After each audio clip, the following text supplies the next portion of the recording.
lead this year? And this year, this lecture, basically will be Sunday mornings, 9:30 to 10:30 approximately. And the objective of this year is to go through what's called the Hebrew is hashkafa. That's the Hebrew word, hashkafa or whatever. But it's really to examine the structure of Judaism in terms of not the legal, because that's the Gemara, the Talmud, the Mishnah. They bring around the concept of the legal statutes, the laws. This is an examination of the world according to Judaism. What is reality really all about? It answers many, many different kind of questions. Who is God? What does he really want?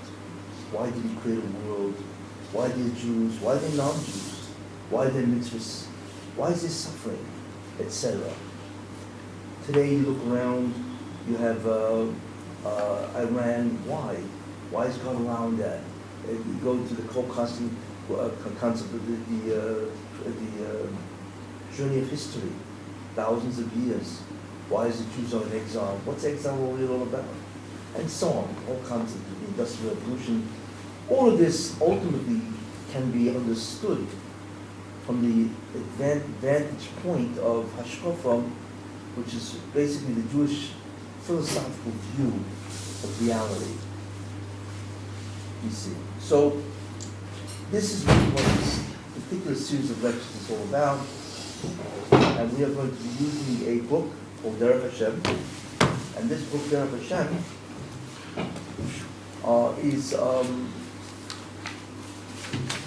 examines these ideas from a theoretical framework of how we understand the divine plan. Ultimately speaking, what we're really trying to grasp is the divine plan of creation. What is it all about? In a certain sense, it's like looking at an architectural design of a building. Well, creation itself has the same concept. It has a divine plan. What is that? That's the question.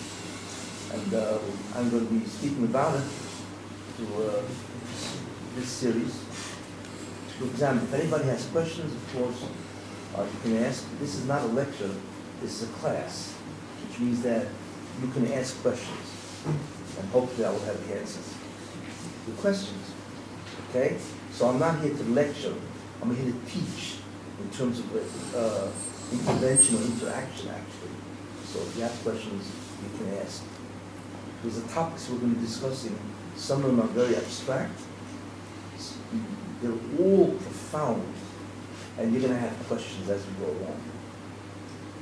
Now, Rabbi Moshe Chaim Luzzatto, was the author of this text, was probably one of the greatest Kabbalists of the last 500 years. There's a great deal to talk about his biography, but he was a tremendous Mekubal, which means Kabbalist. He was an expert in Kabbalah. To such an extent with the Vilna Gaon, you heard of the Vilna Gaon? Well, even he said that after Rabbi Moshe Chaim Luzzatto, the acronym is Ramchal. Rabbi Moshe Chaim Luzzatto, if Ramchal was alive, the Vilna Gaon said he would walk by foot to Padua, Italy, that's where he lived, to learn by the Ramchal. Imagine, this is the Vilna Gaon. Imagine who the Ramchal was. One of the interesting things about the Ramchal, which is very highly unusual, is the Ramchal is called the Chocham HaKoilel, which means all-around scholar. Which is incredible that he wrote books on so many different areas, on Kabbalah, mysticism. Okay, he wrote on Hashkafa, which is this book, the Jewish philosophical view of reality. He wrote on ethics, Muslim, what to do, how to strive to become holier. He wrote on language, linguistics. He wrote on language style. He wrote on grammar. He wrote plays. He wrote a second Zohar, which is incredible. He wrote a Tehillim, etc. He wrote on Chumash. He was a prolific author, which is unusual, but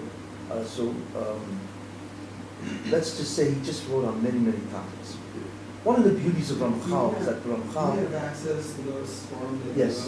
you wrote? Well, yeah, a lot of them are found. I mean, there's a whole history of biography of Ramchal. I don't know if I want to go into it, it's very curious.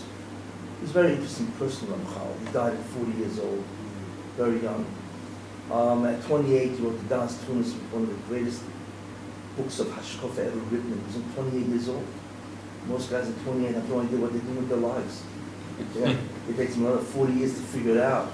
Yeah. And then before the guy hits the ground, he's, I finally got to figure it out, and that's over, right? At 28 years old, he wrote one of the greatest Hashkafas ever written in terms of what it reveals. The guy was phenomenal. When he was 14 years old, he was a master of Kabbalah. He's a 14-year-old kid. He was a child prodigy, obviously. He was a master of Kabbalah at 14 years old. So we're dealing with a very unusual person, obviously, However, Ramchal had a lot of problems, and I don't mean personal problems or emotional problems. He had what's called social problems.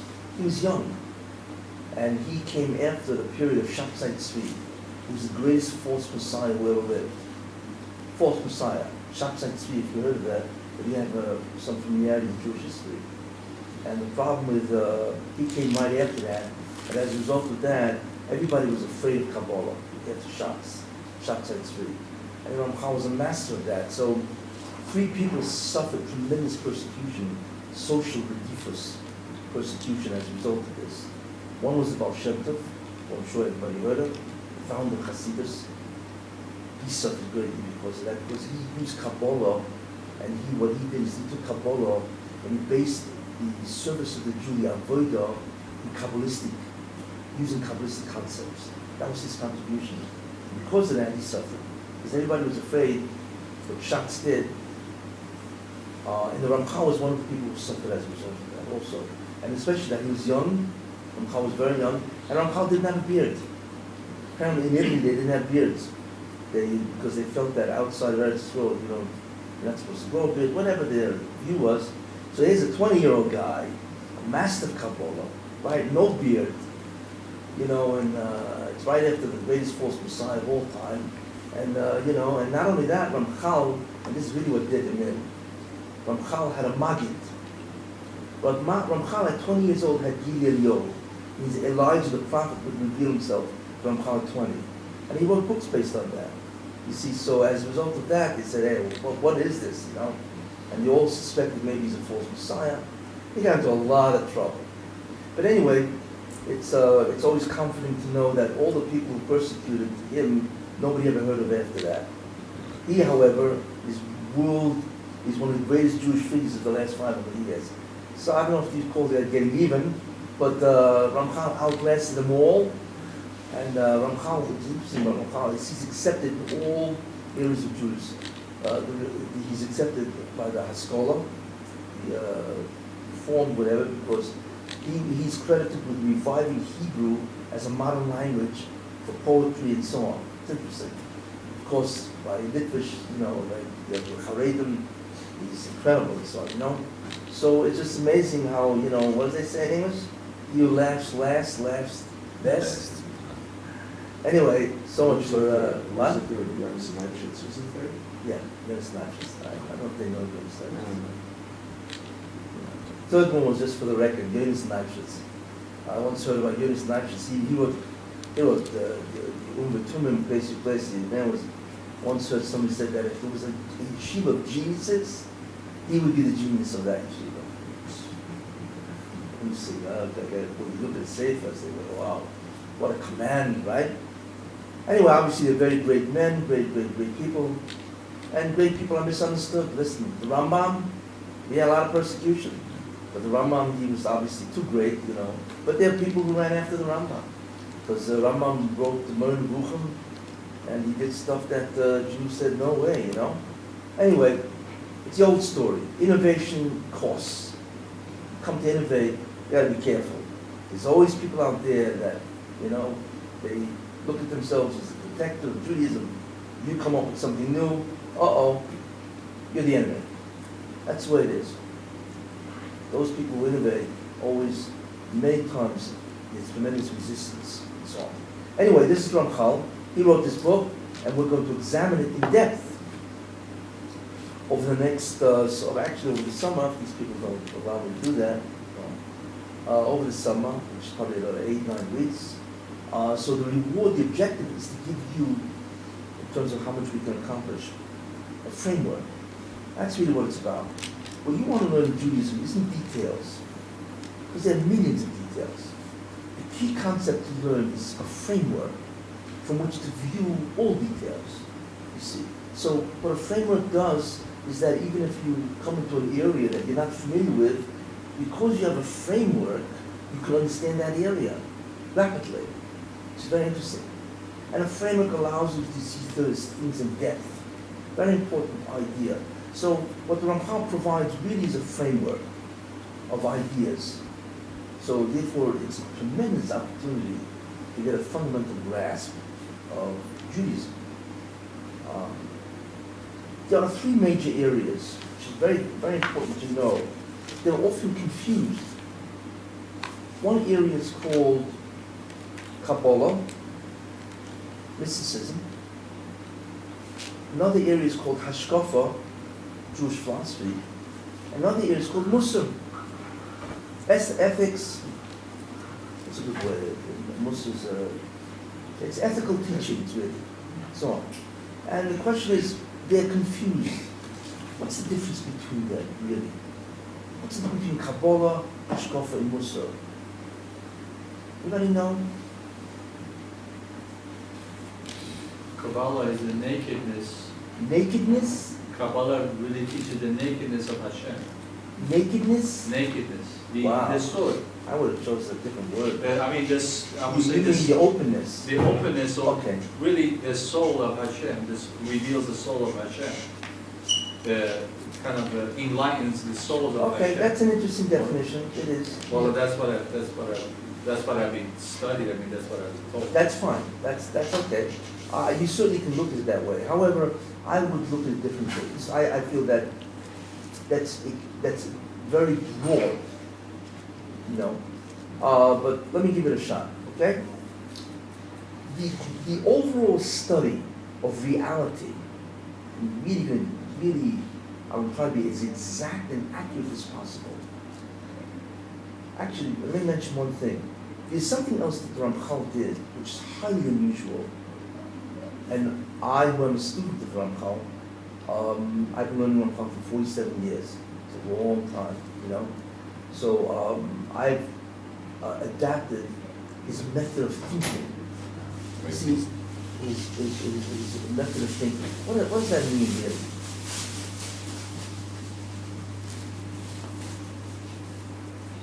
Thinking is an art. It's a skill. It's important to say because it's very unusual the way he treats material. What is thinking? Thinking is what? Is that operation that the mind uses to ascertain the truth. What it is. The aspect of the mind that uses thinking is called intellect. The mind has many faculties, right? It has imagination, it has memory, it has reasoning, etc. Okay, now, what the Ramchal did, which is highly unusual, and it's worth to learn, is how to think accurately, precisely, you see. So therefore the Ramchal, Rabbi Chaim Tzaddik, wrote books on what's called logic. What is logic? Igoyim. Logic is the science of correct thinking. That's its definition. The science of correct thinking, which obviously implies that there's incorrect thinking, obviously, right? So that's what, he wrote books on that. He wrote books on ontology. Ontology is a study of being in general. Philosophy has 7 branches, okay? 3 of them deal with thinking and reality. The first is called logic. How do you think correctly? What are the pitfalls to avoid? And there are many. That's a whole area in itself. Now, once you have the tool of thinking, it's called logic, right? Then the second area of philosophy is called epistemology, which is, well, how do I know that which I understand or see is real? How do I know? You know, maybe none of you guys exist, really. You know, my brain interprets, you know, light waves out there. You know, what's interesting, but so I see a certain picture in front of me. And maybe you see a different picture. And we don't even know it. Each one of us sees a different reality. So we think it's all the same. You see? But epistemology deals with the validity of knowledge. How do I know it's valid? Okay, we're not going to deal with epistemology, although a great deal of philosophers dealt with that. Kant, a lot of guys really, Hegel, a lot of guys really were into this stuff. You know, how do I know if the sun rises today, it's going to rise tomorrow? You know, whatever. But the third branch is very important. The first branch and the third branch. First branch I said was logic, how to think correctly. That's a real skill. This third branch is called ontology, which is an examination of not a specific being, but all being in general. You see, all being in general. It examines the concept of what is quality, what is quantity, really? What is a cause? What's an effect? What's a condition? You see? So if you know these things, what's called generically, it's in and of themselves, right? You can immediately apply them to any area of discipline with incredible precision. Everybody's born with a certain tendency toward logic. What's that called? Common sense, which is not so common as you think, you know? You know, it's called common sense. But logic is common sense honed to perfection. It's really what it is, you see? So the interesting thing is Ramchal wrote books on this, on logic, on ontology, okay? Which is unusual, very unusual, okay? But the beauty of Ramchal is that he actually uses this to talk about ideas. This sefer is has a logical structure. And because of that, we would almost call it scientific in that sense. You see? So this is the beauty of the sefer. That's why I offer such an interesting framework. Therefore, the question is, what's the difference between Hashkafa, Kabbalah, and Musar? And the answer is as follows. Okay? Hashkafa is the study of the totality of creation. It's what's called the architectural plans of the Bria. When you want to know, if you look at a building, you want to know all about it, right? There's only two ways to do that. You can either go into the building, right, examine the walls, you know, and all the floors, you know, and then if you get behind the wall, as it's going up, you can examine the wiring system, you know, electrical system, the plumbing system, the HVAC, heating and air conditioning system, right? Every building has a tremendous amount of different dimensions, right? So you can examine that way, or you can just forget about the whole business and just look at the what? Look at the architectural plans, you see. So Hashkafa really is the study of the architectural plans of creation. Now, those plans say that there's a meta-universe. There's the physical world, but there's another universe. There's another dimension, you see, that interfaces with this, and it is the interface between this universe and God. It's another dimension, meta-universe. The study of that universe or dimension or reality and how it interfaces between God and us and how God used that universe to interact with us, okay, is the study of Kabbalah. As such, it deals with what? Mystical ideas, right? It talks about the world's Elamas, Patsufim, it talks about divine names, and it talks about many things, okay, that really is not this world, yet is the underlying principle of this world, and God uses that to interface with ours. However, because it's not really taught in an open way, it's esoteric, so we call it mystical. That's what Kabbalah is. It's the study of a different reality that's really connected to our reality, which God uses to interact with our world, the physical world. That's an overall understanding of Kabbalah. Now, Hashkafa says that there's a purpose to this world. Okay? There's a purpose. In order to achieve this purpose, there are specific tools that we use. The study of how do we use these tools to affect the realities is called Musar, ethics. Ethics is about the correct or right behavior. About what? What to do in order to do certain ideas or to achieve the objective of creation. Okay? Now, it's worthwhile to give you a general feel of what is really going on. Really, to give you an overall idea. Okay. Reality is based on God. There's two things. There's God and everything else. That's the way it works. Okay? Everything else is a created entity. What did God do? What he did was very interesting. He created a reality, and what he did is he disconnected himself from that reality, which means that you don't really see him. He's the source of the reality. Tzimtzum. Tzimtzum is the way he did it. Restriction, yeah. Tzimtzum is an operation Well, concealment and where he contraction. contracts himself, Contraction. and therefore he's separate. That's what Tzimtzum is, an operation. But the key concept is that God separated himself from this reality. I'm not getting into too many more details. The truth is, we could talk on and on, and just go for days and days about all of this stuff, But we're really limited to an hour, which is Like a so highly absurd. But anyway, to talk about a topic as vast as Judaism and so on, but okay. So therefore, what did God do? What God does is this. God creates reality, number one. He creates reality, and what he does, and he's the source of that reality. Then what he does is he conceals the fact that he's the source of that reality from that reality. So whoever's in that reality doesn't see God, even though God is the underpinning of that reality. You see. Therefore, the individuals of that reality, they don't see God at all, even though God is the underpinnings of that reality. So therefore, God says, listen, here's what I want you to do. I want you to bring me back. I want to reveal myself to you. But it's up to you guys.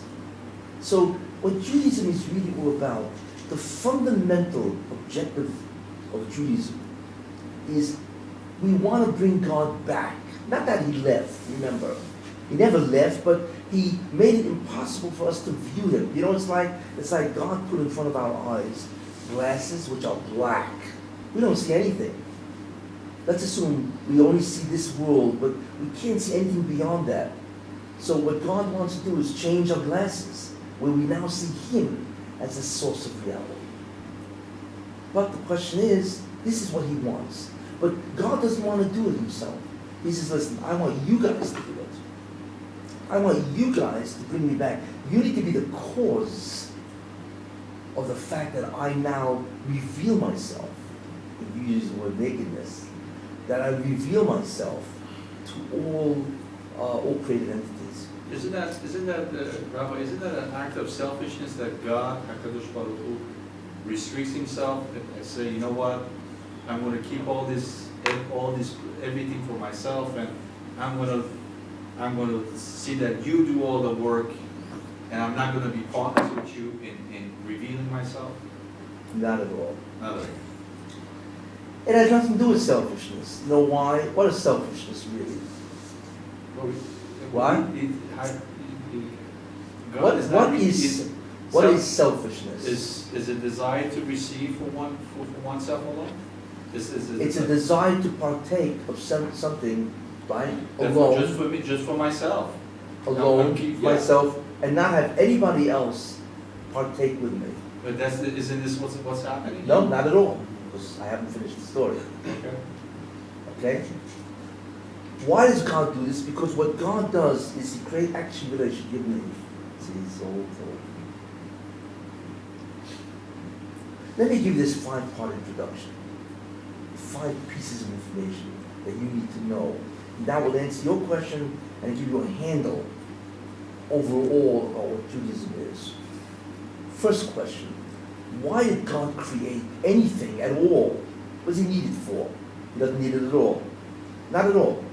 God, whoever he is unknowable, which we'll see later, He's wherever he's at, and he does whatever he does, for eternity. God always was, he always will be, okay? The world came into creation at some instant. So the question, what was God doing before the world? These questions are totally unknown, because we don't know God or his nature or whatever. But at some point, God decided to create a reality outside of himself. So the first question we must ask is why? What is the purpose? Why God do it? Anybody know? Why would God do this? That's the only one. Yeah, let me answer. He's the only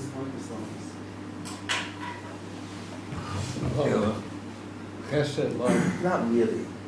Why did God create anything at all? What does he need it for? Yeah, obviously he existed infinitely before. So all of a sudden God, forget about why God decided to do it now. There's really no now. God doesn't exist in time. But anyway, what's the purpose of creation? Anybody know? Why are we here? To share. To who? To share. No. To bless To God. honor. Who? To bless God. To bless God? No. To receive the goodness of Hashem. Do you see the goodness of Hashem? He created us to be able to have somebody to give himself to. There's many reasons, Rabbi. There's a lot of To reasons. serve Him, to honor Him. To honor him? No. Not talk about. You guys know, so it's amazing. There's only one reason why God created anything, and that is God wants to create a being that will have an infinite state of well-being or pleasure. An infinite state of pleasure. That's the only reason. It's called hatova, goodness. That's the concept of mative. The only reason why God created anything is he wants to create a being and give him an unbelievable, incomprehensible state of pleasure. So he That only doesn't gives sound us, like so why does he only yourself. give us 5 senses then? Wait. Why he was 5 senses? Yeah, make a being that's totally limited. Wait. Let's go slow. Very good question. Not infinite to me. Now, the question then is, why God do that? Imagine I walk over to you and I say, I like you. I'm going to give you $100,000 a month in salary. You don't have to do anything. Well, how would you take that? You'd be, what? You'd be, what? That's what I want to do. I like you. I want to give you $100,000 a month. There's a Not bread of bad. shame involved. What? There's a bread of shame involved. Wait. Because no. That's later on. You're down the road. I want to develop it idea by idea, because then that's the best way to grasp it. If I go too quick, then the whole thing before falls apart. You can't build the 4th floor without the first. You got it. Great. Okay. So the answer is because he wants to create an entity, and he wants to bestow upon it infinite state of goodness. That's the answer. Now, you can ask me, that's interesting. Why does he want to do that? And the answer to that is, nobody knows. God has never revealed why does he want to do that. Notice, the motive behind the motive is unknown. Nobody knows. He's never revealed that. We only know the immediate motive, which is to take a being like us and to give it an infinite state of goodness. Very important idea. Okay, that's idea 1. Idea 2, what is that state of goodness? What is it? It's like if a king says to you, I'm going to throw a party, and the mother of all parties, as they say, well, you can do pretty good. You get the best caterers, best food, It's like Achashverosh threw the party for 180 days, whatever, 150 days, It must have been a real bash, as they say, Unfortunately, got the Jews in a lot of trouble. However, it must have been incredible. Who knows how much money he used up in the treasury, Now, Achashverosh is a zero compared to God. So God says, okay, I want to give you the best, the greatest state of goodness ever. What is that? And the answer is God himself. God says, I'm going to allow you to connect to me. Incredible. In other words, right now I'm concealed. But in the end, That's not the way it's going to be. I'm going to allow you to connect to me, and therefore you are going to experience me in a way which is beyond comprehension. In that experience is the greatest goodness, the greatest state any created entity can ever achieve. It's called the divine hug, if you want to look at it that way. The divine experience. That is the greatest experience ever created. That's number 2. I can go more into detail, what does it mean and so on, but I'm going to put that aside. Because each one of these ideas can be explained much further as you can feel it, you see.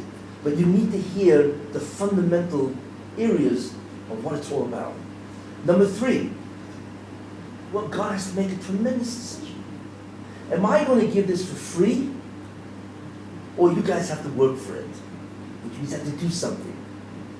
What a momentous decision. Why? Because if we're giving it for free, unbelievable. It's like me going over to you and say, here's $100,000 a month. You don't have to do a thing. Just enjoy it. You know? Half of it. Incredible. You know? What if I say to you, I'll give you $100,000 a month. You know when? You gotta do something. You gotta do something to earn. You see? So if I give you without working, it's called a gift. But if I connect that gift to what? To a condition of work, effort, then it's called a reward as opposed to a gift. So God had to make that decision. So he did. It's not a freebie. You need to work for it. You need to expend certain efforts in that direction. And if you do that, you get it. If you don't do that, you don't get it. That's obviously what it means. So what God did is he made this goodness conditional on another act. Without going into why. And your nominate sufa is why, without getting into that. The nominate sufa answers is why.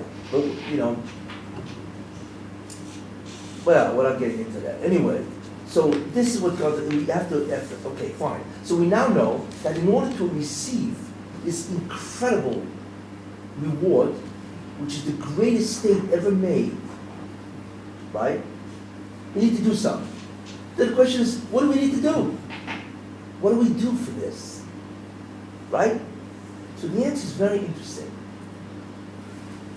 Imagine you walking Jerusalem, and you're walking past the bank up in, and there's an armored truck. Right? And you know what armored trucks have? Money. Shkolim, in this case, right? So what are they doing? So they have to, banks they take in money, they give out money. And they have armored trucks that carry this stuff. Obviously for obvious reasons, so, right? And all of a sudden there's 2 guys, bringing in the sacks of money. I'd much rather say gold than shkolim somehow.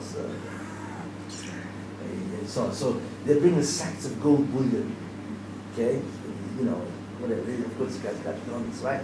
And one guy walks over to you because you're walking past, and the guy says, look, do me a favor. We really have 3 guys, but one of them got called in sick. We're missing a guy. Maybe you want to help us out? Hey, wait a minute. Okay. So you say, okay, what do I do? I say, okay, grab the gold bullion, let's say, we'll give you a cart where you can carry it in, and we'll show you where to bring it. There's a safe, huge safe, that's steel and all that. Help us bring in all this gold. So you say, no problem. You can't make it, best thing is to carry it, just to be next to it, right? So you're doing this. So they're bringing the gold, you're bringing the gold, everybody's putting it in the safe. Okay? An hour passes, and the truck is cleaned out of the gold, right? And the guy told you, by the way, I'll pay you, don't worry about it. I'll obviously give you a reward for this, because you're doing this work. You schlep gold is not easy, So after the hour, gold's finished, it's all in the bank, it's all in the vault, right? And you walk up, the guy says, okay. The guy says, thank you very much. No, you're going to pay me, right? Of course, okay. So you say, okay, what are you going to pay me? Where's my stuff, right? The geld, the money. So the guy says, you're right, of course, come with me. So you go back into the bank, into the vault, and he says, where did you put all the gold that you brought in? So the guy says, in that corner. And it's like $1 million stack. Gold, it's $1 million, whatever, So the guy says, you know what I want to give you? You see the gold you stacked? It's yours. That's your reward. That's it. It means what you did is what you get. You brought in the gold, you get the gold. You see? So of course you're going to say to myself, what a fool I was. If I would have known that the gold itself was my reward, I would have brought in double the amount. Right? If I would have known that this is the reward, right? Then of course I would have exerted total effort, because I would have had more, right? Whatever it is. What does that mean? That means the task itself is identical to the reward. There's no difference. The guy could have said, okay, you did this, let me give you, $500. But then the dollars he received, for instance, you hire an architect to build a building, right? He builds it, right? And you pay him. But the money you pay him is not the same as the building. What happens if you say to the architect, you give me a building, and he builds a building, and the guy's, okay, you owe me money. He said, okay, the money the reward that I give you is the building you built for me. And of course now you got to live with the stuff that you did. Bad sheetrock, bad, and so on, But that's the concept, that the reward is identical to the task. That's what God did, you see. He kept it simple. What is that? He said like this, the whole point of this creation is to experience me. Why? Because experiencing me is the greatest of all pleasures. So here's what I'm going to do. I'm going to keep it simple. I'm going to say this. Your task is to find me, is to understand that I exist and that I am the source of everything. To the extent that you labor to find me, you will get me. You see, measure for measure. To the extent that you spend time trying to discover me, God, that I am the source, right? Everything is due to me and so on and so forth, that the real reality is what? Is me. That amount is what you're going to experience in me, measure for measure. So it comes out that the task is finding God. And the reward is experiencing the God that you found in the exact measure that you exert. Real simple, you see. So that's what God did. So therefore God created a reality in which He is devoid, means He conceals His presence. What is the name of that reality? This world. The nature of this world is very interesting. It's very different than the other aspect of reality, which Kabbalah recognizes. In all the other realities, if I use reality with different dimensions and so on, God is revealed. Therefore, all the denizens, the residents, the inhabitants of that reality, specifically angels and so on, they experience God. They see Him they don't really see Him literally, but they know He exists because they experience Him at some level. However, this world, God does not reveal Himself at all, except indirectly. And the reason for that is what I said. He wants you to work, to find out who He is, and therefore you will experience Him. But the real way it takes place is that if you do the work, then God comes back to this world. He reveals Himself to this world. So this world becomes a different type of existence. Did He reveal Himself at Matan Torah? Yes, He did. That was the greatest revelation He ever did in this world, but He had to do it. Why is that? Because Matan Torah established the emunah that He exists. So God had to take off, so to speak, the gloves, you see. In other words, the initial, when God gave the Torah, the question, of course, is why should I observe the Torah? Is it from God? So God had to show them, I exist.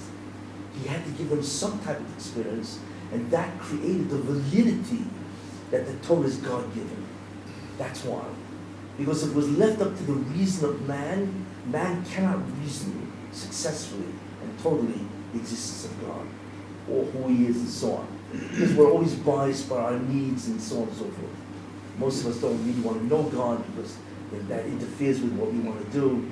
We want to do what we want to do. Tell me what to do. And therefore, we have a lot of trouble recognizing the truth of a reality that will govern us. Because we don't want to be governed, you see. Anyway, that was the first and last time. It took away the suffering. What was that? You had to take away the uncertainty, correct. The suffering. You have to remove the uncertainty as to the validity of what they got. And that was the seed he planted. And from then on, all Jews knew that there's God, who he is, and that he's the actual author of the Torah. And then they would tell that to their children, and their children all the way down to us. But wasn't it kind of unfair because that generation saw God, so they didn't have free choice anymore? In that sense, you're right. They had obviously a tremendous advantage that we don't. They actually witnessed the revelation of God. We don't witness anything. We are told about the revelation of God. It's a very important idea. However, how do you know George Washington existed? How do you know? He died a long time ago. And the answer to that is the concept of historical validity. How do you know history? How do you know there was a Roman Empire? Really? You know? So the fact that this world has to proceed, there's a concept called historical validity. That is that there are people who experienced Rome, they told it to their kids, and their kids told it to their kids. So it's a concept of a transmission of a historical event. That's really one of the ways. Another way is that civilization left over artifacts. Artifacts. And that's the artifacts, which means an archaeology digs that stuff up, you see. So that's how we know that whatever was in history, how do we know it's real? They change part of it. What's that? It's like a phone conversation. It changes as it goes on. Well, It's never What changes? Whatever the facts are. Whatever the what is? Whatever the facts are. The facts of the Changes? Roman Empire. The facts of JC, for instance. Everybody takes things and twists it, makes it. Yeah, so I'm not, okay, which is the second point. Yeah. In order for history to be valid, two things have to occur. Are you with me? In order to believe in history, two things need to happen. One, right, there has to be an event that occurs. Two, there has to be an accurate transmission process. If either one is disturbed, no good. All religions, if you're familiar with other religions, Christianity, let's say, since you brought that in, right? Christianity. What was the original event that Christians say is the basis of their belief system? That is that Yeshu existed. Right? That's what they say. But who cares? Their whole concept is that he rose from the dead. If he didn't rise from the dead, the whole Christianity vanishes instantly. The whole Christianity is predicated on one concept, that he rose from the dead. That's what they say. If he didn't rise from the dead, gone. So the question is, excuse me, how do you know he rose from the dead? The whole religion pivots on that one idea. Did he or did he not rise from the dead? Okay? We know that there was a historical figure called Yeshu, Jesus. We know he died. We know he died at the hands of the Romans. Right, okay? Because whatever treason or whatever they killed, because he claimed himself to be king of the Jews, they said no way, and Rome was very sensitive to people claiming to be king. they hanged them by the thousands. What? They hanged them by the thousands. No, but thousands. They once hung, there were many rebellions against Rome. What they used to do is crucify them, the cross, and that's what the whole came, without getting into that gory details of what that is. They used to hang them, the road to Rome was called the Appian Way. The Appian Way. There used to be miles and miles of guys crucified along the Appian Way. Because they did it to strike terror in everybody's heart. You know this does. You get hung up and so on, whatever. But anyway, I don't get, Christianity itself is a lot to talk about. But that's what they say. But how do they know? Who saw him rise from the dead? And the answer is 4 people, 3 people, 2 people, Mary Magdalene, and then some other people and so on. Excuse me. I'm going to base my life on the testimony of 4 people? Give me a break, right? So therefore, the original historical event that claims to be spiritual was witnessed by what? A couple of people? It's ridiculous, right? Now, the next question is, okay, how was that transmitted to me? So the answer is, of course, very poorly. Because most of the original people were pagans, were embellished on the whole event. They couldn't read or write, most of these people, so it was an oral transmission. Did you ever try to transmit an oral tradition? And so on, especially if you can't read or write, by the time you get to 20 years later, the whole thing is distorted. What's the original event of Judaism, really? The giving of the Torah. That's the central event. How many people witnessed that? 600,000. 600,000 males above the age of 20. But if you look at their wives and their kids, over 2 million people witnessed that. You see, that's an event that so many people witnessed. The transmission process is that everybody was very careful to say over exactly. You know, they found the Torah that's written the Codex. And the amazing, it was written 1,000 years ago, and it's word for word, basically, what our text is, and so on. The historical transmission has unbelievable accuracy. If you look at it, you see that from the Gemara. That rabbi said this in the name of that rabbi, who said in the name of that rabbi, who said in the name of that rabbi, to preserve the accuracy of the transmission itself. Anyway, okay. So, the question then is, back to the ideas, so the purpose of creation ultimately is to bring God back, or rather to allow himself to be revealed again. Fine. But the question is how? And by the way, the messianic era is when that occurs. The messianic era is really the payoff, or the beginning of the payoff. That's really what it is. Where an individual comes, and he brings back the revelation of God, and God is exposed to the entire universe. In fact, the existence of God will be as obvious to us as when you walk outside and you realize there's a sun. Have you denied it? Okay? That's the messianic era. And that's the beginning of the process of the revelation. And it goes further and further until you get into the future world and so on. But in essence, that's what God wants. The fact that God is concealed from the world is a chesaron, or deficiency. Our task is called tikkun. The task of the Jew is to bring God back in a world that he wasn't, in order that we should be credited with the cause. God wants us to be responsible for him coming back. That's why he connected it to conditions, you see. But the overall task that a Jew has to do is we need to bring God back. That's called tikkun, a very important word. God never left, it's us that we left. Correct. We left. God never Well, it's not that we left. No, God never left, but God did not allow us to perceive him. Yeah, but you say that, God, we have to find God. Yes. But really we have to feel God. That's all part of finding him. That's right. That's all part of finding him. Remember, God doesn't leave. It's that God does not allow you to see him. In the messianic era, he will allow you to perceive him and experience him. That's what happens. Okay? So therefore, that's the task. So the task ultimately, so in right now, this world is a world in which there are Hester Yehuda. Hester Yehuda means that the oneness of God, the greatness of God is concealed.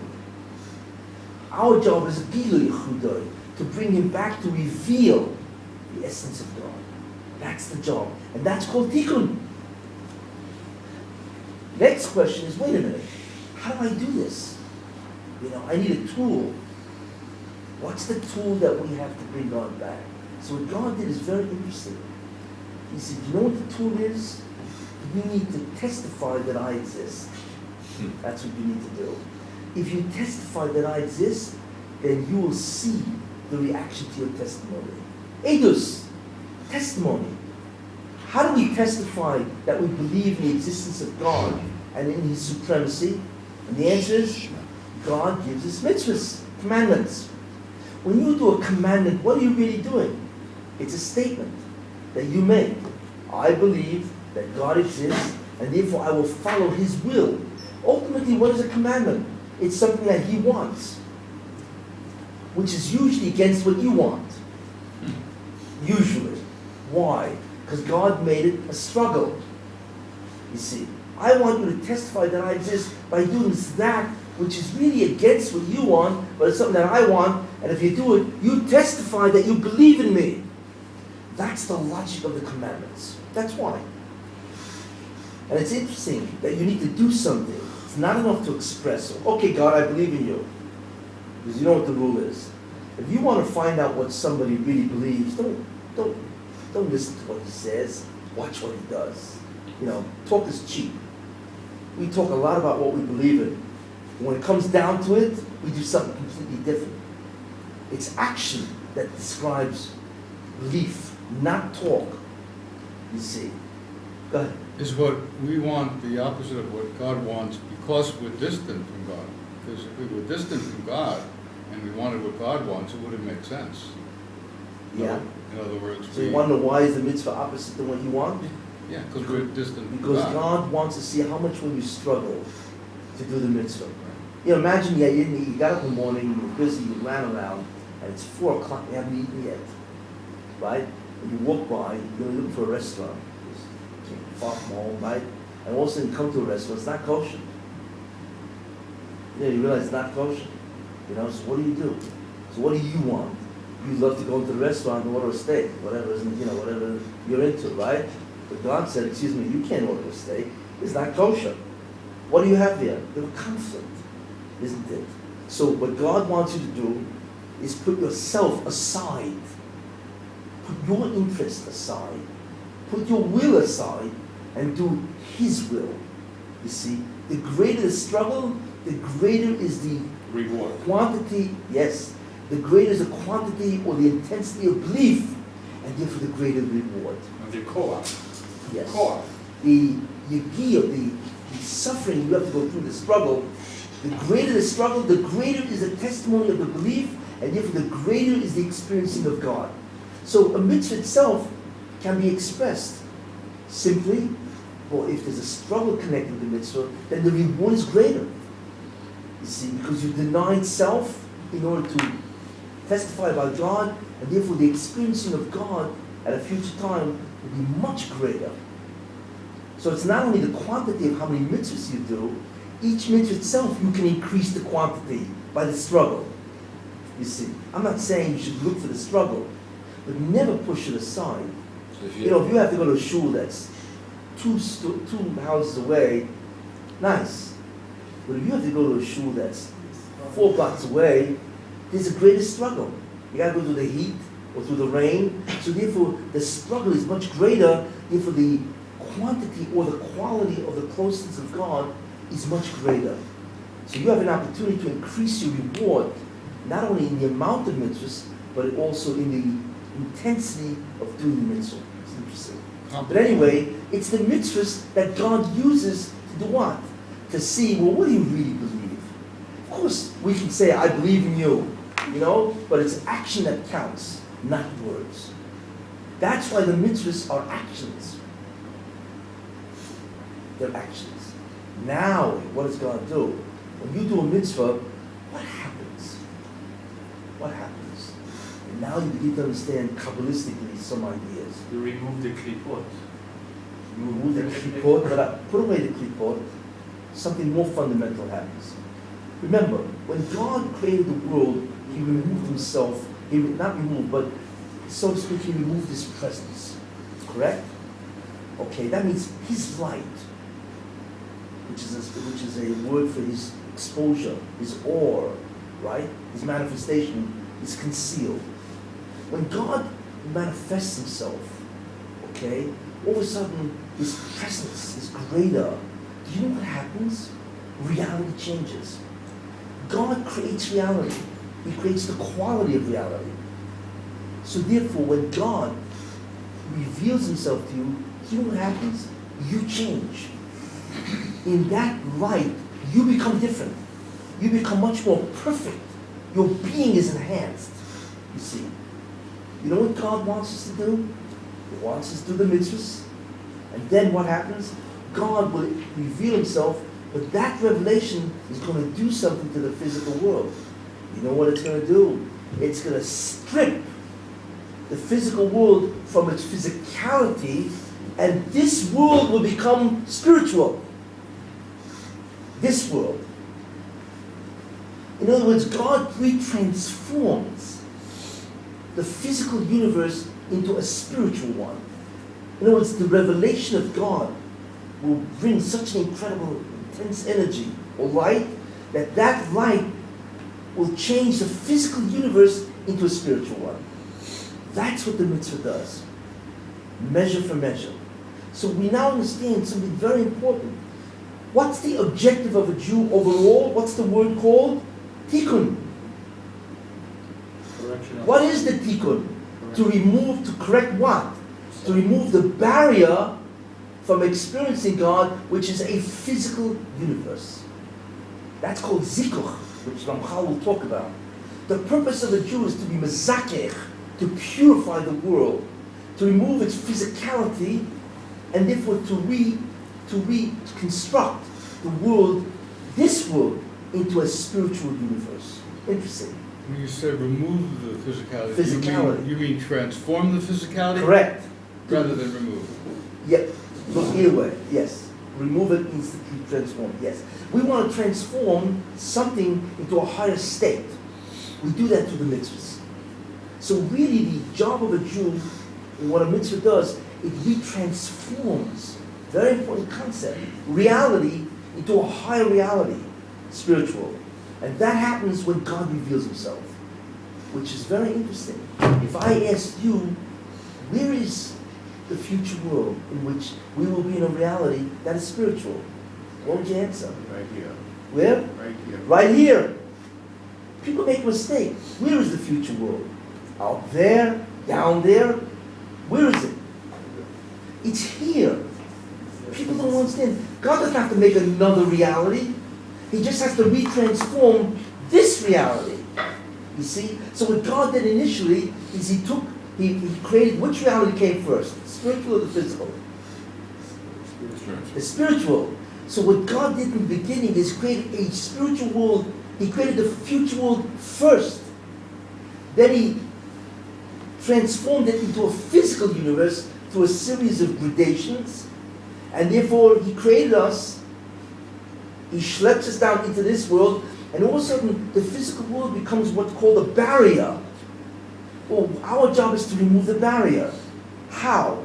By believing in God. God then reveals himself and retransforms this world back into its original state called the future world. That's why, if I want to say the future world in Hebrew, how would I say it in Hebrew? Olam habo? No. Olam sheyavo. Think about that. For the guys who know Hebrew. Olam habo doesn't mean the world to come. Olam sheyavo, the world that will come. So why do we say Olam habo? It does mean Yom Haba, though. Say again? So you started off with spiritual reality, then physical reality, So then then why do we the call it Olam habo? We should call because it it's what Olam came sheyavo. already. We're Why? coming back to the original. That's the Olam Haba. So that's the answer. Because we are restoring this world to a world that was. Haba means literally. Habo that That it came. came already. Ah, haba. You see? Because really it was first, then it was changed, and now we change it back. So therefore, the future world is referred to as the world that was. Olam habo, the world that came. Isn't that interesting?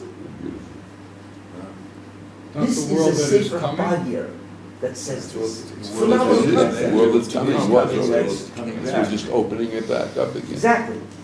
This is now you understand the essence of Judaism.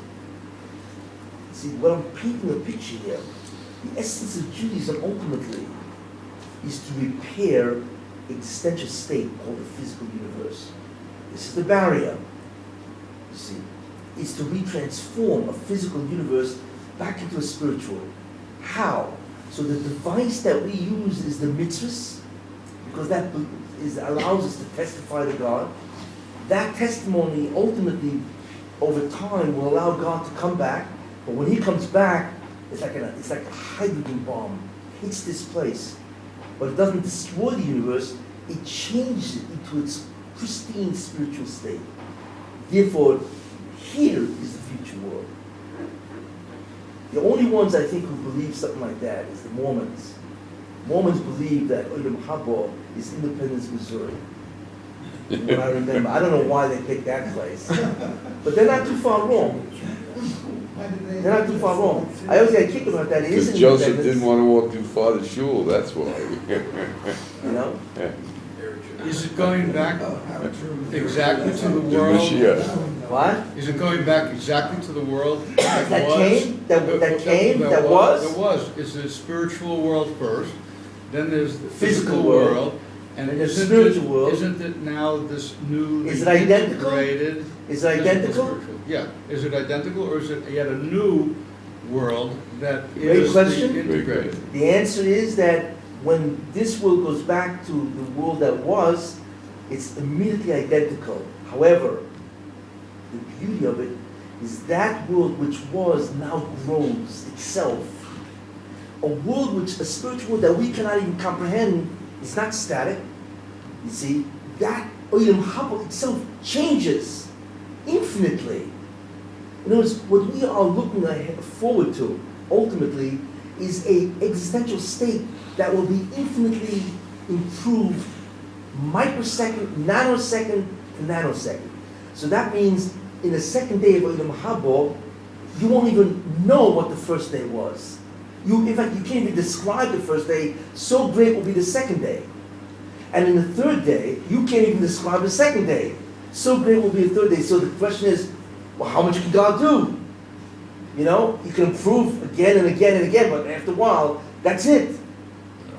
With us, not with Him. It's an infinite progression of existential enhancement for eternity. Do you imagine what that is? So if you're going to ask me, well, what's going to look No, we like? can't. Not easily. Not easily. You're going to ask me, wait a minute. You know, what's a year into Olam Haba going to be? A year, it's not comprehensible. We don't want the first day is. A year, but then what? Remember, infinite means it never ends. What about 1 billion years into Olam Haba? What about 100 quadrillion years? You know these numbers. I got a Million, small, billion, trillion, quadrillion, quintillion, sextillion, septillion, octillion, and it even goes beyond that. Octillion, I think that's, 27 zeros. It just keeps going. You know what I'm saying? And each day before, like, what was that? What was the day before? Like, it's nothing. And, you know, and only God can pull this off. Why? Because, you know, what's interesting is all God wants us to do is start it. He just wants to start the game, the process. And the process is, okay, bring me back, it kicks off. He wants us to kick it off. You ever see the, okay, game, what is it called, baseball? Then the guy throws out the first ball. What's the state there? What? No, yeah, national anthem, yeah, okay. But that's, national anthem is, Shema Yisrael. That's the national anthem. And then, what do they call, how do they say, game start? There's an expression. Play ball. Oh, that's it. Play ball. Yeah. God just wants, to use a real mundane example, God just wants us to get to the stage where He says, play ball. That's it. And then it's an infinite progression that never stops, never ends. Can you imagine what that is? We don't even understand what that is. How much That's what Olam Haba is. How much does the human beings already experience of that in this life? We don't. You cannot experience the future world for many reasons. First of all, because as long as the world remains physical, you cannot experience the spiritual. You see, But you and it can takes have- time to change the physical universe I'll get that. into a spiritual. You can Okay, have guys, hints, any you can have questions? hints of it. You can have hints of it in this world, like coming to Yerushalayim, living here for 2 weeks as I did, and each day. I want to tell you Hint. something. You want to experience what the future world is going to be like. Just come to Jerusalem. Just come to Yeshiva's Rabbi Akiva Ah, and just get this Torah. it's a hint. So, That's the Taste, foretaste. taste, So- force-wise. so at year 6,000, it says the world is gonna be void. He's going to be what? It's gonna be void, and only the tzaddikim are gonna be, No, flowing not about the world. tzaddikim. No, not at all. We'll continue with this. You know what, because it's 6,000 years. the world is- We will talk about 6,000, and so we'll be, and so on. But what have I done? I've given you the 5-point outline. Purpose is, come on guys, what's purpose? Hatova, goodness, infinite goodness. What is that goodness? Experiencing God. For free? No. Gotta work. What's the task? Tikkun. Correct a situation. Where God is absent, to bring him back, that is called this world. Right? And that's called tikkun. Correct? What's the way to do the tikkun? Mitzvahs. Got it? Where you declare your belief, and therefore God says, you believe in me, I will now reveal myself to you, what you believe in, here I am. And the reward of that is, what happens is a zikuch. You actually change, you retransform a physical universe into a spiritual, and once you've kicked it off, it's an infinite progression. So therefore, if I ask you, and I'll end with this, essentially, what is the job of a Jew? What is his job ultimately, really? Is to repair. So think about that. We're nothing but a bunch of repairmen.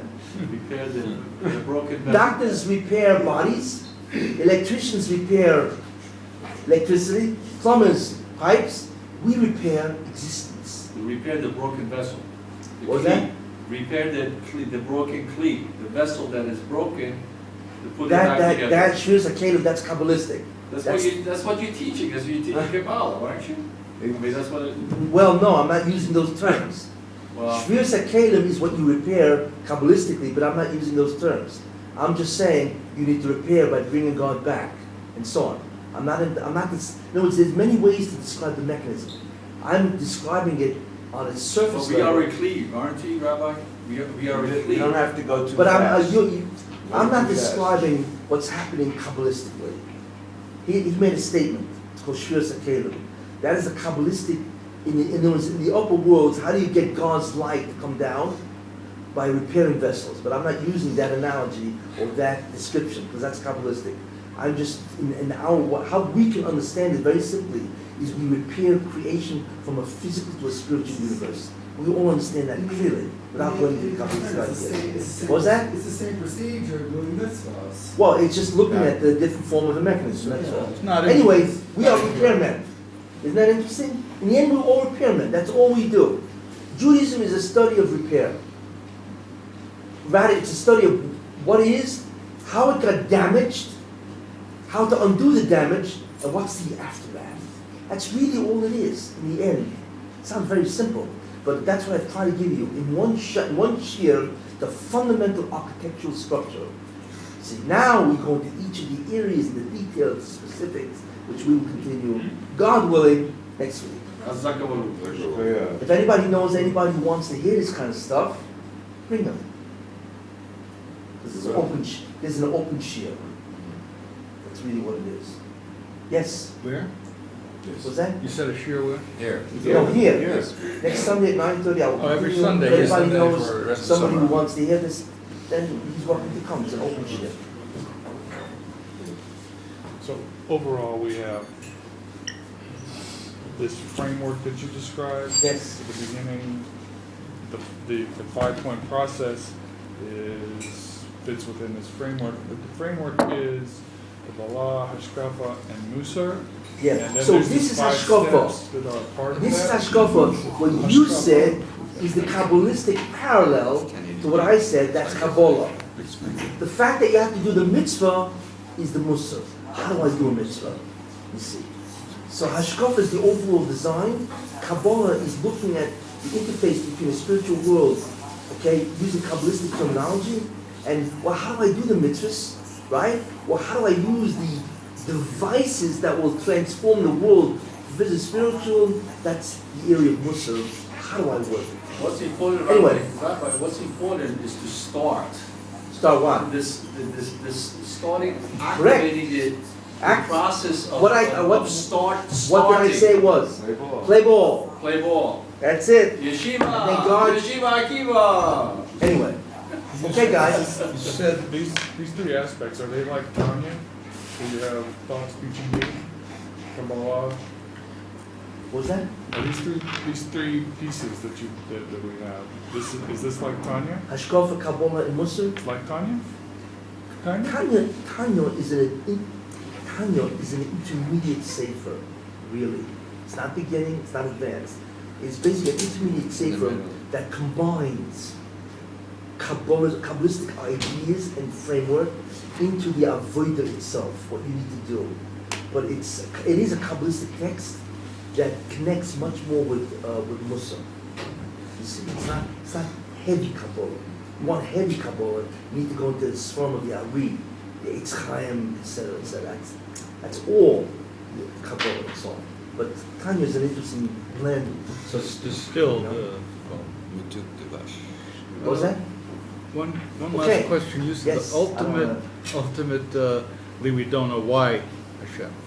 But No, you, we know why. We don't know the why of the why. Why of the why? It's but always. the why It's of the why. difference. But you said, okay, because he wants to give, he said, going to give $100,000 A month. a month, and he said, I like you. Yeah. So isn't that the why of the why?